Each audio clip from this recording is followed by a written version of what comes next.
So for today's video, tuturuan ko kayo kung paano kumapal yung labi. Yung mga mala Kylie Jenner dyan, ganun.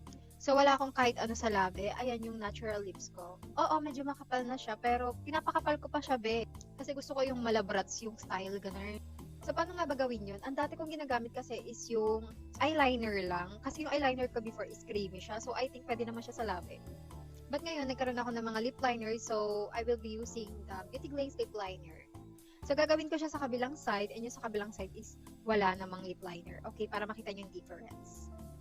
So, paano nga ba mag-start sa pag-lip liner? So, dito lang ako nag-start talaga. Focus lang talaga ako dito, be.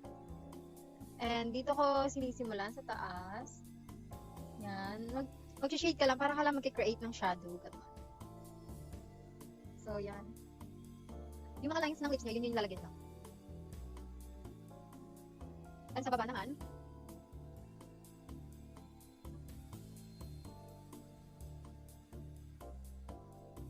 wow, di ba? Diyan pa lang makikita mo na yung difference. So, ito yung with lip liner, ito yung without lip liner, di ba?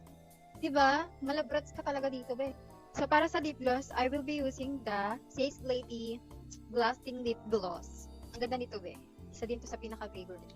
Kasi sobrang convenient na yung gamitin. And, yeah.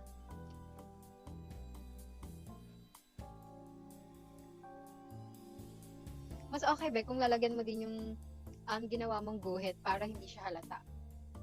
Yeah, this is with and this is without. O, diba?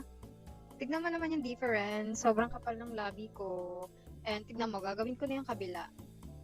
Comment na kung gusto niyo pa ng tutorial kung paano magkilay, ganun. Feel free to comment para at least ma-share ko yung knowledge ko. Go! Bye!